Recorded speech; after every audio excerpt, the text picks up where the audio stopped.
स्वास्थ्य और प्रसन्नता एक दूसरे के पूरक हैं, इसलिए सदैव स्वस्थ रहें और प्रसन्न रहें। नमस्कार दोस्तों, your selection sure YouTube channel में आपका बहुत बहुत स्वागत है। आज के इस अंक में हम चर्चा करेंगे राजनीति विज्ञान कक्षा 12 के स्वतंत्र भारत में राजनीति नामक पुस्तक के अध्याय 5 पर, जो कि कांग्रेस प्रणाली, चुनौतियां और पुनर्स्थापना है। इस अध्याय को पढ़ने, समझने, इस पर विस्तार से चर्चा करने के उपरांत आप इन उद्देश्यों को समझने में सक्षम हो जाएंगे। अर्थात इस पाठ के अंत में आप निम्न बिंदुओं को समझने में सक्षम हो जाएंगे। यह जानने में कि कांग्रेस पार्टी ने उत्तराधिकार के विषय में आने वाली चुनौतियों का सामना किस प्रकार किया, 1967 के आम चुनावों के प्रभाव को समझने में, विभाजन के कारण कांग्रेस पार्टी को हुई क्षति का अनुमान लगाने में और यह विश्लेषण करने में कि इंदिरा गांधी ने कैसे कांग्रेस पार्टी को इनसे उबारा। इन बिंदुओं पर, इन तथ्यों पर आप विश्लेषण करने में, चर्चा करने में, इन्हें समझने में सक्षम हो जाएंगे। इस अध्याय को समझने, पढ़ने, इस पर चर्चा करने के उपरांत यह इसका भाग 1 है। चलो शुरू करते हैं आज के इस अंक को।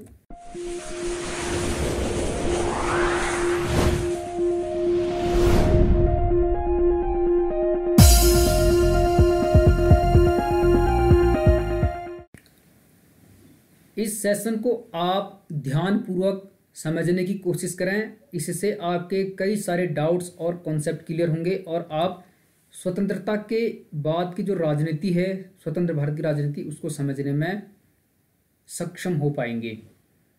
राजनीतिक उत्तराधिकार की चुनौतियां और चौथा आम चुनाव 1967। उस समय हमारे देश के सामने राजनीतिक उत्तराधिकार की चुनौतियां थी। यह इसलिए थी क्योंकि 1964 में पंडित जवाहरलाल नेहरू और 1966 में लाल बहादुर शास्त्री का निधन हो गया था। दोनों नेता अनुभवी थे और देश हित में समर्पित थे। तो इनके निधन के उपरांत राजनीतिक उत्तराधिकार की जो चुनौतियां थी वह देश के सामने आ गई। इसी दौरान 1967 में चौथा आम चुनाव यानी लोकसभा के चौथे चुनाव भी होने थे। इसलिए 1967 के चुनाव भारत के इतिहास में मील का पत्थर थे और ये चुनाव एक के बाद एक कई चुनौतियां, कई समस्याओं, कई संकटों के बाद होने थे। तो 1967 के जो इलेक्शन हुए लोकसभा के या कहें आम चुनाव, वह भारत के इतिहास में माइलस्टोन थे, अर्थात मील का पत्थर थे। उसके कई सारी चुनौतियां, समस्याएं थी जिनको हमने बिंदुवार यहाँ पर दर्शाया है। आप इन्हें समझने की कोशिश कीजिए। जल्दी जल्दी 2 प्रधानमंत्रियों का देवसान होना, जैसे कि मैं बता चुका हूँ, पंडित जवाहरलाल नेहरू और लाल बहादुर शास्त्री का निधन हुआ, तो यह एक क्षति थी देश के लिए और एक चुनौती भी थी राजनीतिक उत्तराधिकार की। इसके अतिरिक्त कमजोर मानसून की असफलता, देश में उस समय जो मानसून की स्थिति थी वह कमजोर थी, मानसून असफल था, पर्याप्त नहीं था। इसके कारण गंभीर आर्थिक संकट सामने आए, व्यापक सूखा पड़ा और खेती की पैदावार में गिरावट आई। इसके अतिरिक्त गंभीर खाद्य संकट भी सामने आया। आप जानते हैं, यहाँ पर थोड़ा सा समझने की कोशिश कीजिए। जब मानसून कमज़ोर होगा, मानसून असफल होगा, तो स्वाभाविक सी बात है इसकी वजह से व्यापक सूखा पड़ सकता है। सूखा पड़ेगा तो खेती की पैदावार में गिरावट आएगी, यानी जो उत्पादन क्षमता है, खेतों में जो फसल की पैदावार है वह गिरेगी। इस वजह से आर्थिक संकट सामने आएगा और गंभीर खाद्य संकट भी आएगा। जब पैदावार ही नहीं होगी तो खाद्यान्न के जो भंडार हैं वह कमज़ोर पड़ जाएंगे, कम हो जाएंगे और गंभीर खाद्य संकट सामने आएगा और इस वजह से गंभीर आर्थिक संकट मंडराएगा देश पर। इसके अलावा विदेशी मुद्रा के जो भंडार थे उनमें भी कमी आई, यानी भारत के पास विदेशी जो करेंसी थी, विदेशी मुद्रा के जो भंडार थे वह अपर्याप्त हो गए। इसके अलावा धीमे होते औद्योगिक उत्पादन, उस समय कमजोर मानसून, गंभीर आर्थिक संकट, व्यापक सूखा, खेती की पैदावार में गिरावट, गंभीर खाद्य संकट और विदेशी मुद्रा की जो भंडार थे उसमें कमी होने के कारण औद्योगिक उत्पादन में भी कमी आ गई, इसकी गति धीमी हो गई। जो इंडस्ट्रियल प्रोडक्शन होता है वह घट गया। परिणाम स्वरूप निर्यात में गिरावट आई। जो हम अपने देश से सामान को, वस्तुओं को या चीज़ों को दूसरे देश में भेजते हैं या उससे अपने इनकम को बढ़ाने के लिए दूसरे देशों के पास एक्सपोर्ट करते हैं, तो उसे कहते हैं निर्यात। यानी अपने देश से वस्तुओं का, सामानों का दूसरे देशों की तरफ बेचना या एक्सपोर्ट करना, ठीक है, उससे कहते हैं निर्यात। और जब हम दूसरे देशों से चीज़ों को, वस्तुओं को अपने देश में लाते हैं खरीद कर, उसे कहते हैं आयात यानी इंपोर्ट। तो इस समय निर्यात भी गिर गया, अर्थात जो निर्यात था भारत का उसमें गिरावट आ गई। सैन्य खर्चे में बढ़ोतरी हुई। सैन्य खर्चे में बढ़ोतरी इसलिए हुई क्योंकि उस समय 1962 में भारत चीन युद्ध और 1965 में भारत पाकिस्तान युद्ध हुआ था। स्वाभाविक सी बात थी, इसमें जो सैनिक खर्चे थे उसमें बढ़ोतरी हुई होगी। तो सैन्य जो खर्च थे उसमें भारी बढ़ोतरी की गई क्योंकि देश की एकता, अखंडता, सुरक्षा उस समय इम्पोर्टेंट थी, अनिवार्य थी। इसके अलावा नियोजन व आर्थिक विकास के संसाधनों को सैन्य मद में लगाया गया। जो प्लानिंग और इकोनॉमिक डेवलपमेंट अर्थात आर्थिक विकास के रिसोर्सेज थे, संसाधन थे, उनको सैन्य मद में लगा दिया गया क्योंकि जो 2 युद्ध लड़े भारत ने चीन और पाकिस्तान के साथ, उसमें सैन्य खर्चा बढ़ गया था। परिणाम स्वरूप नियोजन और आर्थिक विकास के जो संसाधन थे उनको भी सैन्य मद में लगाना पड़ा। तो ये समस्याएं थी, ये चुनौतियां थी। इन चुनौतियों और समस्याओं की पृष्ठभूमि में 1967 के चुनाव आयोजित हुए थे। इसके अतिरिक्त इंदिरा गांधी को कम अनुभवी प्रधानमंत्री माना जा रहा था। आप जानते हैं 1964 में पंडित जवाहरलाल नेहरू का निधन हुआ, 1966 में लाल बहादुर शास्त्री का निधन हुआ। उसके बाद इंदिरा गांधी प्रधानमंत्री बनी। हाँ, बशर्ते गुलजारीलाल नंदा कार्यवाहक प्रधानमंत्री बने कुछ समय के लिए। तो इंदिरा गांधी जब प्रधानमंत्री बनी तो उनको कम अनुभवी माना जा रहा था। विपक्षियों के द्वारा, जो बड़े नेता थे उनके द्वारा प्रधानमंत्री के रूप में उनका पहला निर्णय था डॉलर के मुकाबले रुपये का अवमूल्यन करना। जब इंदिरा गांधी प्रधानमंत्री बनी तो उन्होंने देश की समस्याओं को समझने की कोशिश की। जैसे कि हम अभी डिस्कस कर चुके हैं कि कई सारी चुनौतियां थी जिन पर अभी हमने ऊपर बिंदुवार डिस्कस किया। 2 प्रधानमंत्रियों का देवसान, कमजोर मानसून, गंभीर आर्थिक संकट, व्यापक सूखा, खेती की जो पैदावार थी उसमें गिरावट, गंभीर खाद्य संकट और विदेशी मुद्रा के जो भंडार थे उनमें कमी आना, निर्यात में गिरावट, औद्योगिक विकास में गिरावट, सैन्य खर्चे में बढ़ोतरी, ये जो चुनौतियां थी इस वजह से देश की जो अर्थव्यवस्था थी वह एक प्रकार से प्रतिकूल हो गई थी, ठीक है। यानी जो देश का भुगतान संतुलन था वह प्रतिकूल हो गया था। देश की अर्थव्यवस्था को पटरी में लाने के लिए रुपये का अवमूल्यन किया गया। अभी जानेंगे कि डॉलर के मुकाबले रुपये का अवमूल्यन क्या होता है, ये क्यों किया जाता है, इसको भी समझेंगे। इससे देश में वस्तुओं की कीमतों में बढ़ोतरी हुई। जब रुपये का अवमूल्यन किया गया तो परिणाम स्वरूप क्या हुआ, देश में जो वस्तुओं की कीमत थी वह बढ़ गई और लोग कीमतों के बढ़ने, खाद्यान्न की कमी और बढ़ती बेरोजगारी के विरोध में प्रदर्शन करने लगे।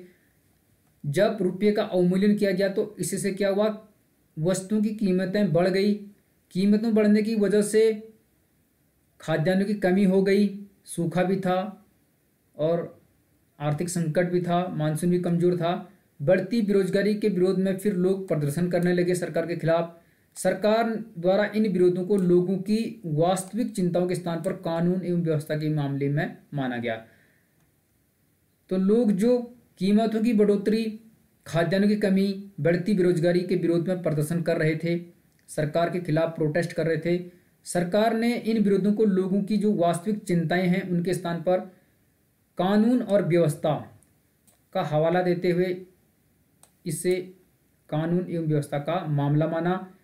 इससे यह हुआ कि जन विरोध और उग्र रूप धारण करता रहा। तो लोगों का जो गुस्सा था वह बढ़ता गया, यानी उनका जन विरोध बढ़ता गया। अब हम जानते हैं यहाँ पर रुपये या मुद्रा का अवमूल्यन। रुपये जो कि भारत की एक मुद्रा है, भारतीय करेंसी है। मुद्रा हर देश की अलग अलग होती है। इसका अवमूल्यन कैसे होता है, जैसे चीन की मुद्रा युआन है, अमेरिका की डॉलर है और भारत की रुपया है। ठीक है, इस प्रकार से हर देश की मुद्रा का नाम अलग अलग होता है, उसकी कीमत, उसकी वैल्यू भी अलग अलग होती है। तो रुपये का अवमूल्यन या मुद्रा का अवमूल्यन क्या है, इसको हम समझने की कोशिश करते हैं। जब किसी देश द्वारा अपनी मुद्रा की विनिमय दर को अन्य देशों की मुद्राओं की तुलना में कम कर दिया जाता है तो इसे मुद्रा का अवमूल्यन कहा जाता है। इसको समझने की कोशिश कीजिए आप। जब किसी देश द्वारा, जैसे भारत द्वारा, अपनी मुद्रा की विनिमय दर को, यानी जो हमारे देश की मुद्रा है उसकी जो विनिमय दर है अर्थात उसकी जो वैल्यू है, उसको अन्य देशों की मुद्राओं जैसे अमेरिका, रूस, चीन, पाकिस्तान, श्रीलंका या कोई भी अन्य देश की तुलना में कम कर दिया जाता है तो इसे कहते हैं मुद्रा का अवमूल्यन। इसमें मुद्रा का आंतरिक मूल्य वही रहता है लेकिन जो बाह्य मूल्य है उसे घटा दिया जाता है। इसको समझने की जरूरत है। जब मुद्रा का अवमूल्यन होता है तो उसमें मुद्रा का आंतरिक मूल्य वही रहता है लेकिन जो बाह्य मूल्य है उसे घटा दिया जाता है। इसका मतलब यह हुआ, आंतरिक मूल्य का मतलब है देश के अंदर। उदाहरण के लिए यदि एक बिस्किट 10 रुपये का आता है तो देश के अंदर एक बिस्किट 10 रुपये का ही आएगा, लेकिन यदि रुपये का अवमूल्यन करेंगे तो बाह्य मूल्य घट जाएगा रुपये का। इसको ऐसा समझ सकते हैं जैसे $1 वर्तमान में 70 रुपये का आता है, तो यदि रुपये का अवमूल्यन करेंगे तो हमारा रुपया और कमज़ोर हो जाएगा, उसकी स्थिति, उसकी वैल्यू और कमज़ोर पड़ जाएगी। तो एक जो डॉलर है उसकी कीमत हो सकता है फिर 75 रुपया हो जाए या बढ़ के 80 रुपया हो जाए या 90 रुपया हो जाए। तो डॉलर के मुकाबले यानी दूसरी करेंसी के मुकाबले उस देश की जो मुद्रा है उसकी वैल्यू कमज़ोर हो जाना। इसका मतलब ये हुआ कि अभी हमें $1 खरीदने के लिए 70 रुपये चाहिए, तो हो सकता है हमें $1 खरीदने के लिए यानी $1 को परचेज करने के लिए 75 रुपये या 80 रुपये देने पड़ेंगे। तो इसे कहेंगे बाह्य मूल्य घटा देना रुपये का। और मुद्रा का अवमूल्यन होता क्यों है? कोई भी देश अपने प्रतिकूल भुगतान संतुलन को सही करने के लिए अपनी मुद्रा का अवमूल्यन करता है। जब किसी देश की भुगतान संतुलन नीति कह सकते हैं आप गड़बड़ा जाती है, ठीक है, तो इसको सही करने के लिए कोई भी सरकार अपनी मुद्रा का अवमूल्यन करती है। यानी जब देश की भुगतान संतुलन प्रतिकूल स्थिति में चली जाती है, प्रतिकूल भुगतान संतुलन को सही करने के लिए अपनी मुद्रा का अवमूल्यन करता है कोई भी देश। इससे क्या होता है? निर्यात सस्ता हो जाता है, अर्थात एक्सपोर्ट सस्ता होता है और ये बढ़ जाता है, जबकि आयात महंगा हो जाता है यानी इंपोर्ट महंगा हो जाता है और उसमें कमी आती है और अंततः विदेशी मुद्रा के भंडार बढ़ते हैं। तो ये ध्यान में रखना, इसके जो मकसद होते हैं वो होते हैं, एक तो विदेशी मुद्रा के भंडार बढ़ाना, यानी ठीक है, इसकी वजह से हमारे देश में जो विदेशी मुद्रा के भंडार हैं वो बढ़ जाएंगे। दूसरा, इससे जो प्रतिकूल भुगतान संतुलन है वो सही हो जाएगा और अर्थव्यवस्था में जो गिरावट आई है वो सही दिशा में आ जाएगी। इससे निर्यात सस्ता हो जाता है। निर्यात सस्ता क्यों होगा? उदाहरण के लिए हमारे देश में दूसरे देश के लोगों के लिए सामान सस्ता हो जाएगा तो वो खूब सामान खरीदेंगे हमारे देश से, ठीक है। यानी अगर कोई अमेरिका का आदमी हमारे देश में आएगा और उसको कोई बिस्किट है वो 10 की बजाय 8 रुपये में मिल रहा है तो खूब खरीदेगा, तो इससे भारत का ज़्यादा बिकेगा, तो निर्यात सस्ता हो जाएगा और बढ़ेगा। निर्यात बढ़ने से देश को फ़ायदा होता है। और आयात महंगा हो जाता है, यानी जो हम विदेशों से कोई चीज़ें खरीदते हैं वो महंगा हो जाता है, उस पर सीमा शुल्क कई प्रकार के टैक्स लगा के उसकी कीमत बढ़ जाती है, वो महंगा हो जाता है और उसमें कमी आती है। किसी भी देश में यदि आयात कम होता है तो वह अच्छा माना जाता है, निर्यात ज़्यादा होता है तो वह अच्छा माना जाता है। फिर अंत तो क्या होता है, जब कोई देश हमारे देश से खूब सामान खरीदेगा तो उससे क्या करेगा, वह अपनी करेंसी हमारे देश को देगा और उससे हमारे विदेशी मुद्रा के जो भंडार हैं वो बढ़ जाएंगे, ठीक है। ऐसे आप इसे समझ सकते हैं। अब हम यहाँ पर जानते हैं कि क्यों किया जाता है मुद्रा का अवमूल्यन। रुपया मुद्रा यानी करेंसी का अवमूल्यन क्यों किया जाता है? जब घाटे की अर्थव्यवस्था होती है ऐसी परिस्थिति में, यानी जब किसी देश की अर्थव्यवस्था घाटे में चल रही होती है, घाटे की अर्थव्यवस्था होती है, उसके कई सारे कारण हो सकते हैं, जैसे हमने डिस्कस किया, कमजोर मानसून, गंभीर आर्थिक संकट, व्यापक सूखा, खेती की पैदावार में गिरावट, गंभीर खाद्य संकट इस प्रकार की समस्याएं जब आती हैं तो इसकी वजह से देश की अर्थव्यवस्था घट जाती है, नीचे आ जाती है और मुद्रास्फीति बढ़ जाती है। परिणाम स्वरूप रुपये का अवमूल्यन करना पड़ता है, मुद्रा का अवमूल्यन करना पड़ता है। जब विदेशी मुद्रा के भंडार घट जाते हैं, जब हमारे देश में विदेशी करेंसी यानी विदेशी मुद्रा के भंडार अपर्याप्त हो जाएंगे, घट जाएंगे, तो इस वजह से भी हमें विदेशी मुद्रा के भंडार बढ़ाने के लिए रुपये का अवमूल्यन या अपनी मुद्रा का अवमूल्यन करवाना पड़ता है। और उस समय विदेशी मुद्रा के भंडार घट गए थे चीन युद्ध, पाकिस्तान युद्ध की वजह से। जब कोई देश प्रतिकूल भुगतान संतुलन का सामना कर रहा हो, यानी जब किसी देश में भुगतान संतुलन की जो स्थिति है वह प्रतिकूल हो जाए, तो इस स्थिति में भी कोई देश क्या करता है, अपने रुपये या मुद्रा का अवमूल्यन करता है। भुगतान संतुलन क्या है? एक देश और शेष दुनिया के बीच हुए वित्तीय लेन देन का हिसाब, यानी कोई एक देश जैसे भारत और शेष दुनिया के बीच जो वित्तीय लेन देन का हिसाब होता है, हिसाब किताब होता है, उसे कहते हैं भुगतान संतुलन। तो जब किसी देश का जो वित्तीय लेन देन है वह शेष दुनिया से यानी दुनिया के अन्य देशों के समक्ष गड़बड़ा जाता है, प्रतिकूल हो जाता है, ऐसी स्थिति में भी रुपये का अवमूल्यन किया जाता है। समझ गए आप? इसको और सरल भाषा में समझने की कोशिश करते हैं यहाँ पर, और आप समझ जाओगे सरल भाषा में मुद्रा का अवमूल्यन। अब $1 खरीदने के लिए आपको ज़्यादा रुपये खर्च करने पड़ेंगे, यानी रुपये की कीमत कम हो जाएगी। ये है इसका समझना, यहाँ पर आप स्पष्ट कर चुके होंगे। यानी जब रुपये का अवमूल्यन होगा तो आपको $1 खरीदने के लिए ज़्यादा रुपये खर्च करने पड़ेंगे। ज़्यादा रुपये का मतलब जैसे अभी $1 खरीदने के लिए आपको 70 रुपये देने पड़ रहे हैं, तो जब रुपये का अवमूल्यन होगा तो हो सकता है $1 खरीदने के लिए आपको 80 रुपये देने पड़ेंगे। तो यहाँ पर आपको 10 रुपये एक्स्ट्रा खर्च करने पड़ रहे हैं। तो इससे ये माना जाता है कि रुपये की कीमत कम हो जाएगी डॉलर के मुकाबले, यानी डॉलर के मुकाबले रुपया कमज़ोर पड़ जाएगा। ठीक है, इसी को कहते हैं मुद्रा का अवमूल्यन। समझ गए आप? और ऐसा सरकार क्यों करती है? प्रतिकूल जो देश की स्थिति होती है, अर्थव्यवस्था की स्थिति होती है, भुगतान संतुलन होता है और विदेशी मुद्रा के जब भंडार कमजोर हो जाते हैं, घट जाते हैं या कम हो जाते हैं, तो इसमें क्या करते हैं, घरेलू मुद्रा के बाह्य मूल्य में कमी होना जबकि आंतरिक मूल्य स्थिर रहता है। तो जो घरेलू मुद्रा है, जैसे हमारा रुपया है, इसकी बाह्य जो मूल्य है वो तो कम हो जाएगी और जो आंतरिक मूल्य वह स्थिर रहेगा। इसका मतलब यह होगा यदि 10 रुपये का एक बिस्किट आता है तो 10 का ही आएगा। और यहाँ कम होने का मतलब है, हो सकता है विदेशियों के लिए यहाँ पे सामान सस्ता हो जाता है, जो बाहरी देश हैं उनके लिए, तो वो ज़्यादा सामान खरीदने की उस देश का, उससे निर्यात बढ़ेगा, निर्यात बढ़ेगा तो विदेशी भंडार बढ़ेंगे मुद्रा के, और परिणाम स्वरूप जो प्रतिकूल भुगतान संतुलन है अन्य देशों के साथ आय व्यय का हिसाब किताब वो पटरी पर आ जाएगा, यानी संतुलित हो जाएगा। अब हम जानते हैं गैर कांग्रेसवाद और राम मनोहर लोहिया पर संक्षिप्त जानकारी। गैर कांग्रेसवाद क्या है और राम मनोहर लोहिया पर भी हम यहाँ पर डिस्कस करेंगे। गैर कांग्रेसवाद का मतलब है जो कांग्रेस में नहीं है, कांग्रेस के विरोधी आप कह सकते हैं, कांग्रेस के विरुद्ध कह सकते हैं, यानी जो कांग्रेस में सम्मिलित नहीं है। ठीक है, नॉन कांग्रेस आप इसे कह सकते हैं। इस बार की दलीय राजनीति इन विरोध प्रदर्शनों के चारों ओर बुनी हुई थी। जो 1967 की दलीय राजनीति थी वह इन विरोध प्रदर्शनों के चारों ओर बुनी हुई थी। क्या विरोध प्रदर्शन थे? जो हमने ऊपर बिंदु डिस्कस किया, कमजोर मानसून, गंभीर आर्थिक संकट, व्यापक सूखा, खेती की पैदावार और गंभीर खाद्य संकट, निर्यात में गिरावट, इस प्रकार के जो चुनौतियां थी इनके चारों ओर थी इस समय की राजनीति। कब की? 1967 की। विपक्षी दल सार्वजनिक विरोध प्रदर्शन करने एवं सरकार पर दबाव डालने के लिए एकजुट थे। तो जो अपोजिशन था, विपक्षी दल था, वह सार्वजनिक विरोध प्रदर्शन और सरकार पर दबाव डालने के लिए एकजुट था।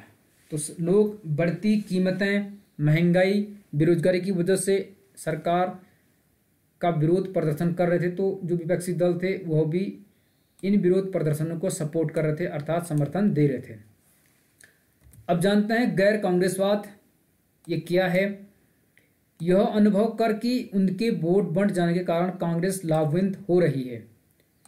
तो जो विपक्षी दल थे, कांग्रेस के विरोधी थे, उनको ये अनुभव हुआ कि उनके जो वोट थे वह बढ़ जाने के कारण कांग्रेस को फायदा हो रहा है, यानी वो एकजुट नहीं है, जो गैर कांग्रेसी हैं कांग्रेस के विरोधी हैं, विपक्षी हैं, तो उनके एकजुट न होने के कारण उनको ये लगा कि इस वजह से उनके वोट बंट रहे हैं और कांग्रेस को फायदा हो रहा है, यानी कांग्रेस लाभान्वित हो रही है। कई राज्यों में विपक्षी दलों ने कांग्रेस के विरुद्ध आम मोर्चा गठित किया। तो जो विपक्षी दल थे, गैर कांग्रेसी दल थे, उन्होंने कई राज्यों में कांग्रेस के अगेंस्ट, कांग्रेस के विरुद्ध आम मोर्चा गठित किया, यानी छोटे छोटे दल बनाए और सीटों के बंटवारे के मामले में तालमेल किया, यानी कई दलों ने आपस में गुट बनाकर एक प्रकार का मोर्चा गठित करके चुनाव लड़ने का फैसला किया और सीटों के बंटवारे में तालमेल किया। प्रधानमंत्री के रूप में अनुभवहीन इंदिरा गांधी और कांग्रेस के भीतर विभाजनों ने इन दलों को आशा प्रदान की कि अंततः वे कांग्रेस पार्टी को सत्ता से हटा सकते हैं। तो उस समय ये माना जा रहा था कि इंदिरा गांधी जो कि प्रधानमंत्री थी वह अनुभवहीन है, उनको कम अनुभव है, इस वजह से कांग्रेस के भीतर जो विभाजन हो गया है, कांग्रेस और गैर कांग्रेसवाद, और कांग्रेस के अंदर ही जो कई सारे बड़े दिग्गज नेता इंदिरा गांधी के विरुद्ध जाने लगे थे, उन विपक्षी दलों यानी गैर कांग्रेसवादी नेताओं को यह आशा हो रही थी इन दलों को कि हम कांग्रेस पार्टी को सत्ता से हटा सकते हैं। तो इस समय समाजवादी नेता राम मनोहर लोहिया द्वारा इस रणनीति को गैर कांग्रेसवाद का नाम दिया गया था। ठीक है, तो यह आप समझ लीजिए, गैर कांग्रेसवाद नाम राम मनोहर लोहिया ने दिया था। गैर कांग्रेसवाद क्या था? जो कांग्रेस के विरुद्ध, कांग्रेस के अगेंस्ट या कांग्रेस के विरोधी दल थे, विपक्षी दल थे, जो कि इंदिरा गांधी को हराना चाहते थे, कांग्रेस पार्टी को सत्ता से हटाने की कोशिश में जुटे थे।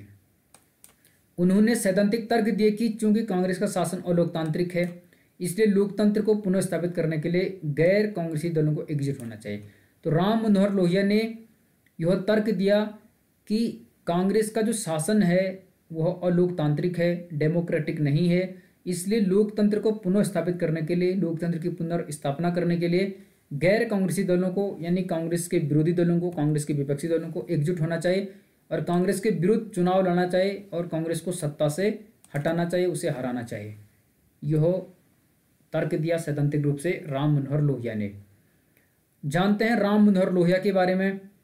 वह कांग्रेस सोशलिस्ट पार्टी के संस्थापक सदस्य थे एवं मूल पार्टी में विभाजन के बाद सोशलिस्ट पार्टी एवं संयुक्त सोशलिस्ट पार्टी के नेता थे। तो यह आपको ध्यान रखना कि यह क्या थे?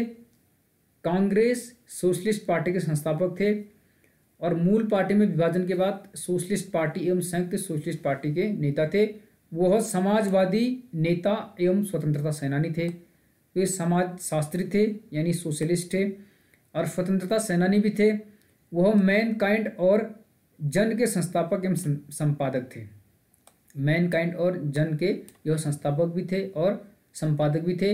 वह नेहरू के आलोचना करने, पंडित जवाहरलाल नेहरू की आलोचना करते थे, गैर कांग्रेसवाद का सुझाव देते थे और पिछड़े वर्गों के लिए आरक्षण का समर्थन करने के लिए जाने जाते थे। तो ये राम मनोहर लोहिया के बारे में जिक्र है। मुझे लगता है आप इसे समझ चुके होंगे और भी हम इस पर डिस्कस करेंगे। तो राम मनोहर लोहिया का जन्म 1910 में हुआ था, इनका निधन 1967 में हुआ और यह गैर यूरोपीय समाजवादी सिद्धांत के विकास में मौलिक योगदान देने वाले थे। इसके अलावा अंग्रेजी विरोध के अलावा ऐसे राजनीतिक नेता के रूप में चर्चित थे जिन्होंने नेहरू के खिलाफ मोर्चा खोला और यह जो पिछड़े और दलित हैं उनको आरक्षण का समर्थन करने के लिए जाने जाते थे। तो ये भी आपको ध्यान में रखना है। अब हम जानते हैं चुनाव परिणाम कि जब चुनाव हुए तो उसके क्या परिणाम निकले। 1967 का चुनाव, चौथा आम चुनाव लोगों की भारी असंतोष और राजनीतिक दलों के ध्रुवीकरण की पृष्ठभूमि के बीच आयोजित किया गया। जो लोकसभा का चौथा आम चुनाव हुआ 1967 में, वह लोगों के भारी असंतोष, जैसे कि मैं बता चुका हूँ, खाद्यान्नों की कमी, महंगाई, बेरोजगारी के विरोध में लोग प्रदर्शन कर रहे थे सरकार के खिलाफ। तो चौथा आम चुनाव या चौथा लोकसभा का चुनाव लोगों के भारी असंतोष और राजनीतिक दलों के ध्रुवीकरण, जो कि गैर कांग्रेसवादी दल थे, कांग्रेस के विरोधी दल थे, कांग्रेस के विपक्षी दल थे, इनके ध्रुवीकरण यानी एकजुटता की पृष्ठभूमि के बीच ये चुनाव आयोजित हुए थे। कांग्रेस के लिए नेहरू के बिना यह पहला चुनाव था। पंडित जवाहरलाल नेहरू का निधन हुआ था 27 मई 1964 को। तो आफ्टर नेहरू कांग्रेस के लिए यह पहला आम चुनाव था। ये चुनाव कांग्रेस के लिए भारी झटका था। इसमें कांग्रेस को झटका लगा। इसे राजनीतिक भूचाल का नाम दिया गया। यानी स्वतंत्रता के उपरांत कांग्रेस इन चुनाव में थोड़ा सा फिसल गई, लड़खड़ा गई और इसलिए इसे राजनीतिक भूचाल का नाम दिया गया। कांग्रेस को हालांकि लोकसभा में बहुमत मिला, बशर्ते मेजोरिटी कांग्रेस को मिल गई सत्ता में आने के लिए, सरकार बनाने के लिए, लेकिन 1952 के बाद से इसे सबसे कम मत मिले। पहला आम चुनाव जो 1952 में हुआ था, इसके उपरांत जो चौथा आम चुनाव 1966 में हुआ, इसमें कांग्रेस को सबसे कम मत मिले, लेकिन लोकसभा में बहुमत मिल गया। कांग्रेस पार्टी के मंत्री और राजनीतिक दिग्गज चुनाव हार गए। तो जो कांग्रेस पार्टी के मंत्री थे, कई सारे राजनीतिक दिग्गज थे, वह चुनाव हार गए। ठीक है, तो 52 के बाद 57 में, फिर उसके बाद 62 और 67 में जो चुनाव हो रहे थे, तो इन चुनाव में कांग्रेस के जो मंत्री थे और दिग्गज नेता थे वो चुनाव हार गए। राज्य स्तर पर 7 राज्यों में कांग्रेस की अभूतपूर्व हार हुई। तो स्टेट लेवल पर भी, यानी तब चुनाव लोकसभा के भी विधानसभा के भी एक साथ होते थे, तो 7 राज्यों में कांग्रेस की हार हुई, कांग्रेस हार गई। 2 राज्यों में कांग्रेस ने दल बदल किए थे, एक उनमें तमिलनाडु था जिनमें कांग्रेस ने दल बदल किए, और इस समय दल बदल की जो रणनीति थी वह भी उभर कर सामने आई। ठीक है, तो एक क्षेत्रीय पार्टी उस समय थी द्रविड़ मुनेत्र कस्कम, जो कि अभी भी है। इसे डीएमके कहते हैं, डी से द्रविड़, एम से मुनेत्र, के से कस्कम, डीएमके कहते हैं। जयललिता का नाम आपने सुना होगा। तो किसी भी राज्य में पहली बार सत्ता में आई। ठीक है, यह तमिलनाडु का दल है। तो बड़े पैमाने पर हिंदी विरोधी आंदोलन का नेतृत्व करने के बाद इसने चुनाव जीते। इसने बड़े पैमाने पर हिंदी का विरोध किया, उस आंदोलन का नेतृत्व किया और चुनाव जीता। अन्य 8 राज्यों में गठबंधन सरकारों का गठन किया गया। तो जो अदर्स स्टेट थे 8, उनमें गठबंधन सरकार बनाएगी। यानी यह चुनाव सरकार के लिए एक प्रकार के बहुत बड़े चुनौती या कहें झटका था। ठीक है, यह आप इससे समझ चुके होंगे। गठबंधन और दल बदल, ठीक है, यानी एंटी डिफेक्शन, और किस प्रकार से अलायंस उस समय हुआ करता था, गठबंधन हुआ करता था। कई राज्यों में स्पष्ट बहुमत के अभाव में कांग्रेस के विपक्षी दल गठबंधन सरकार बनाने के लिए एकजुट हुए। कई सारे राज्य ऐसे थे जहां पर कांग्रेस को स्पष्ट बहुमत नहीं मिला, तो कांग्रेस के विपक्षी दल गठबंधन सरकार बनाने के लिए एकजुट हो गए। इन्हें हिंदी में संयुक्त विधायक दल और शॉर्ट में यानी संक्षेप में SVD कहा गया। ठीक है, तो इन्होंने गठबंधन सरकार बनाने का एक तरीका खोजा, एकजुट हुए बहुमत के अभाव में, तो इसे संयुक्त विधायक दल का नाम दिया गया। कई मामलों में गठबंधन भागीदारी की विचारधाराएं भिन्न थी। तो जो गठबंधन सरकारें थी उनकी जो विचारधाराएं थी वह कई मामलों में अलग अलग थी, भिन्न थी। उदाहरण के लिए बिहार में समाजवादी पार्टियां SSP और PSP, CPI यानी कम्युनिस्ट पार्टी ऑफ इंडिया वामपंथी और जनसंघ दक्षिणपंथी दल था। CPI वामपंथी दल था जो कि लेफ्टिस्ट था। दक्षिणपंथी दल था जनसंघ, श्यामा प्रसाद मुखर्जी का नाम आपने सुना होगा। तो इनकी जो आपसी विचारधारा था कई मामलों में वो क्या थी, अलग अलग थी, भिन्न थी। तो ये एक साथ एकजुट हुई। 1967 के चुनाव में दल बदल और कांग्रेस के बनने बिगड़ने में दल बदलों की शक्ति को भी देखा गया। तो 1967 के इलेक्शन में चुनाव में दल बदल और सरकार के बनने बिगड़ने और जो नेताओं के आपस में दल बदलूं की शक्ति होती है उसे भी देखा गया, यह भी सामने उभर कर उस समय आया। तो अब हम जानते हैं दल बदल यानी एंटी डिफेक्शन क्या है। इसके लिए अब कानून भी बन चुका है 1985 में। ठीक है, 52वां संविधान संशोधन 1985 किया गया राजीव गांधी के द्वारा और दल बदल पर अंकुश लगाने के प्रयास किए गए।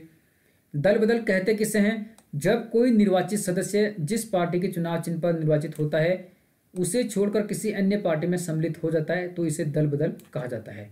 तो यहाँ पर आप समझ लीजिए, जब कोई निर्वाचित सदस्य यानी कोई नेता किसी पार्टी के चुनाव चिन्ह पर चुनाव लड़ता है और जीत जाता है अर्थात निर्वाचित हो जाता है, निर्वाचित होने के बाद यानी जीतने के बाद उस पार्टी को छोड़कर किसी अन्य पार्टी में सम्मिलित हो जाता है तो इसे कहते हैं दल बदल या एंटी डिफेक्शन। ठीक है, तो ये गलत माना जाता है दल बदल। इसके लिए जैसे कि मैं बता चुका हूँ 1985 में राजीव गांधी ने 52वां संविधान संशोधन किया और संविधान की 10वीं अनुसूची जोड़ी। जो 10th शेड्यूल है इंडियन कॉन्स्टिट्यूशन का, वह दल बदल से संबंधित है। तो इस समय हरियाणा, मध्य प्रदेश और उत्तर प्रदेश में कांग्रेस से आए दल बदलूं ने ही गैर कांग्रेसी सरकारों का निर्माण करने में सहायता की थी। तो हरियाणा, एमपी, यूपी से कांग्रेस से आए दल बदलू ने ही इस समय गैर कांग्रेसी सरकारों का निर्माण करने में सहायता की थी, सरकार बनाने के लिए। इस अवधि में आया राम गया राम के जुमले ने दल बदलू की परिकल्पना की जो निष्ठा थी उसको भी उजागर किया। तो इस समय एक जुमला या एक प्रकार का नारा या डायलॉग सामने आया जिससे कहा गया आया राम गया राम। आया राम गया राम इसलिए कहते हैं क्योंकि विधायकों द्वारा तुरंत पार्टी छोड़कर दूसरी तीसरी पार्टी में शामिल होने की घटना में भारत के राजनीतिक शब्दकोश में यह शब्द आया राम गया राम आया। 1967 के चुनाव के बाद हरियाणा के एक विधायक थे गयालाल, हरियाणा के विधायक थे गयालाल। इन्होंने राजनीतिक निष्ठा बदलने का जैसा एक कीर्तिमान स्थापित कर दिया। उन्होंने एक पखवाड़े यानी 15 दिन के अंदर 3 बार अपनी पार्टी बदली। पहले वे कांग्रेस से यूनाइटेड फ्रंट में गए, फिर कांग्रेस में लौटे और कांग्रेस में लौटने के 9 घंटे के अंदर दोबारा यूनाइटेड फ्रंट में चले गए। तो इसलिए यूनाइटेड फ्रंट छोड़कर कांग्रेस में आने की मंशा जाहिर की उन्होंने। कांग्रेस के जो नेता थे राव वीरेंद्र सिंह ने उन्हें लेकर चंडीगढ़ में प्रेस की घोषणा की और गया राम आया राम का जो जुमला था वो प्रयुक्त किया। तो आज हमने इतना डिस्कस किया, इससे आगे हम इस लेसन पर आगे डिस्कस करेंगे, चर्चा करेंगे। तो आप इस सेशन को अंत तक देखिए। Thank you very much for watching this session and have a great day. खुश रहो, अपना ख्याल रखो।